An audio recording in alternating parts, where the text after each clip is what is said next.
Hello my dear loving students, welcome to Ananya ma'am classes.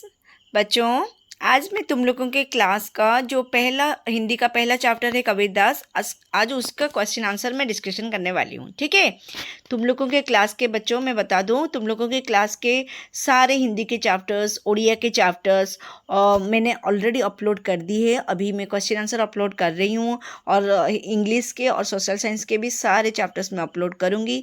इसलिए अगर तुम लोगों ने अभी तक मेरे चैनल को सब्सक्राइब नहीं किया है तो प्लीज़ प्लीज़ प्लीज़ सब्सक्राइब कर लेना और वीडियो को कमेंट मतलब लाइक करना, कमेंट करना और दोस्तों के साथ शेयर करना बिल्कुल मत भूलना। ठीक है, और बेल आइकन भी प्रेस करना ताकि कोई भी वीडियो मैं अपलोड करूं उसका नोटिफिकेशन तुम लोगों को आ जाए। ओके बच्चों, ठीक है। अभी चलो अभी पढ़ते हैं कि तुम लोगों का पहला चैप्टर जो है कबीरदास, उसका क्वेश्चन आंसर में डिस्कशन करूंगी जो तुम्हारे बुक में है। और बुक के अलावा भी मतलब एक्स्ट्रा क्वेश्चन भी कुछ डिस्कशन करने वाली हूँ। सेकंड वीडियो में मैं उसको डालूंगी ताकि इस चैप्टर से रिलेटेड कोई भी क्वेश्चन या कोई भी क्वेरीज हो वो तुम लोगों का डाउट क्लियर हो जाए, क्योंकि सारे क्वेश्चन जो है वो इसमें से नहीं आता है, मतलब क्वेश्चन आंसर से सिर्फ नहीं आता है और मतलब अंदर अंदर से भी आता है ना। तो कुछ MCQ 40-50 क्वेश्चंस में दे दूंगी ताकि उसको अगर तुम लोग पढ़ लोगे तो पूरा डाउट जो है तुम लोगों का क्लियर हो जाएगा और मतलब बहुत अच्छे से तुम उस चैप्टर को समझ पाओगे और याद भी रख पाओगे। ठीक है, इसका नोट्स बना लेना, अपने कॉपी में लिख लेना ताकि तुम्हें बार बार वीडियो देखना ना पड़े। ओके, चलो ठीक है, अब विषय की तरफ जाते हैं, पढ़ते हैं और देखते हैं कि क्या है इस क्वेश्चन आंसर में। देखो पहला क्वेश्चन क्या है, निम्नलिखित प्रश्नों के उत्तर 2 या 3 वाक्य में दीजिए। ओडिया भी कहीदेवी, हिंदी भी कहीदेवी, सुंदर भावरे बुझेदेवी। ठीक है जी। सच या सत्य के बारे में कबीर ने क्या कहा है? क्या कहा है बच्चों? सच या सत्य के बारे में कबीर ने कहा है कि सच या सत्य के बारे में कबीर ने कहा है कि सत्य हमेशा क्या होता है ना, महान होता है। ठीक है, सत्य के समान इस संसार में कोई तपस्या या ज्ञान नहीं। सच के समान कोई तपस्या, तपस्वी आदमी, ज्ञानी आदमी भी सत्य के समान वो नहीं है। जो सत्यवादी होता है उसका हृदय कैसा होता है ना, निर्मल होता है और भगवान का निवास उसके हृदय में होता है। जो सच्चा इंसान होता है उसका हृदय कैसा होता है ना, निर्मल होता है, पवित्र होता है और उसके हृदय में क्या ना, भगवान का निवास होता है। समाज में उसका क्या होता है, आदर भी होता है, जो सच्चे इंसान होते हैं। ठीक है, उसके बाद ख के क्वेश्चन देखो बच्चों। बुराई करने वाले की भलाई क्यों करनी चाहिए? जो लोग बुरा करते हैं दूसरों के साथ, लेकिन हमें उसके साथ बुरा नहीं करना चाहिए, अच्छा करना चाहिए, ऐसा क्यों? कवि कहते हैं बुराई करने वालों की भलाई इसलिए करनी चाहिए क्योंकि भलाई करने पर बुराई करने वालों को अच्छा फल मिलता है और उनकी बुराई का उन्हें बुरा फल मिलता है। मतलब जो बुरा काम करते हैं उनकी बुराई का फल उन्हें मिलता है, जो अच्छा काम करते हैं उनके अच्छाई का फल उन्हें मिलता है। परिणाम स्वरूप वे अपनी करने पर लज्जित होते और खुद को सुधारने की चेष्टा करते हैं। मतलब जो जैसा कर्म करेगा उसे वैसी उसी प्रकार का फल मिलेगा। ऐसे भी तुम लिख सकते हो कि जो जैसा कर्म करता है उसे उसी प्रकार का फल मिलता है। जो अच्छा कर्म करता है अच्छा फल मिलता है, बुरा कर्म करता है तो बुरा फल मिलता है। तो उसकी बुराई का कर्म का फल जो है वो हम क्यों ले, हम अच्छा कर्म करें, है ना। आई बात समझ में? देखो गौ का क्वेश्चन क्या है, धीरे धीरे सब कुछ कैसे होता है, इसके लिए कवि ने कौन सा उदाहरण दिया है कि धीरे धीरे कैसे होता है? माली के 100 घड़े पानी सींचने पर भी किसी भी पेड़ में समय से पहले फल नहीं लगते। ठीक है, धीरे धीरे कैसे, धीरे धीरे कोई भी काम जो है वो धीरे धीरे होता है। इसका उदाहरण देते हुए उन्होंने क्या कहा है कि माली अगर 100 घड़े पानी सींचे तब भी समय से पहले, मतलब ऋतु आने से पहले उस पर, या छोटा पौधा होता है फिर बड़ा होता है, बड़ा होके फिर उसमें फूल आते हैं, फल आते हैं, तो समय लगता है। चाहे माली 100 घड़ा भी पानी सींच ले उसमें क्या फल नहीं आता। इसके लिए ऋतु की क्या करनी पड़ती है, प्रतीक्षा करनी पड़ती है। उसी प्रकार धीरे धीरे सब कुछ करना चाहिए और उसके लिए धैर्य की आवश्यकता है। कोई भी काम आज तुम लोग पढ़ रहे हो, 1 साल के बाद या 10 महीने के बाद तुम एग्जाम दोगे, उसके 2 महीने के बाद रिजल्ट आएंगे, है कि नहीं।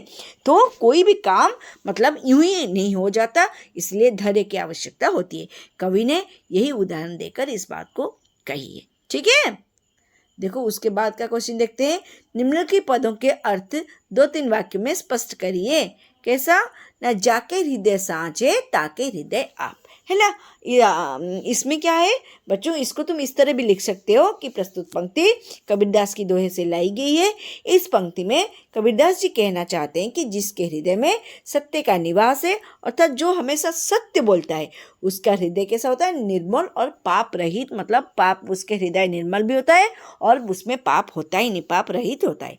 कवि के अनुसार उसी व्यक्ति के निर्मल हृदय में कौन विराजमान करते हैं? ना भगवान विराजमान। जो जिनके हृदय निर्मल होते हैं, पवित्र होते हैं, उनके हृदय में भगवान विराजमान करते हैं।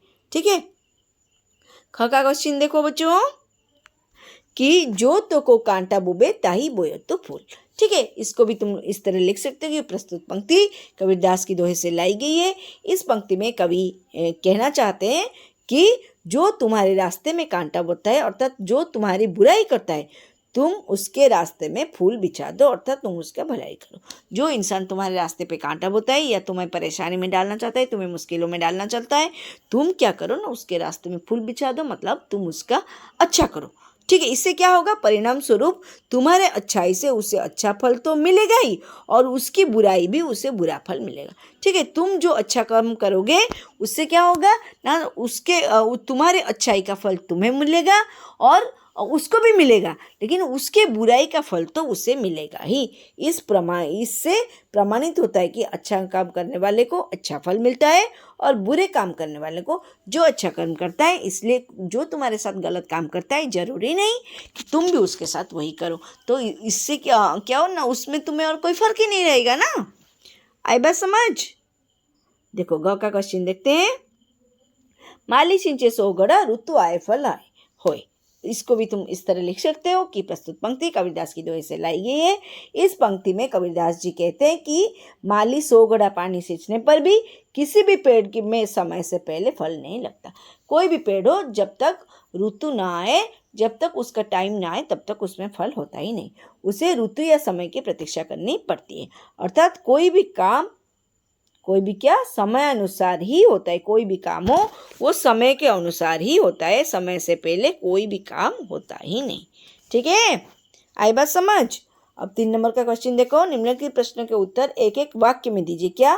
किसके बराबर तप नहीं है? ना सच के बराबर तप नहीं है। ओके, झूठ के बराबर क्या नहीं है? ना झूठ के बराबर पाप नहीं है। ठीक है, जिसके हृदय में सच है उसके हृदय में कौन होते हैं? ना जिसके हृदय में सच है उसके हृदय में भगवान विराजमान होते हैं। ठीक है, झूठ की तुलना किसके साथ की गई है? ना झूठ की तुलना पाप के साथ की गई है। ठीक है, और सच की तुलना किसके साथ की गई है? ना सच की तुलना तप के साथ की गई है। तप मतलब तपस्या।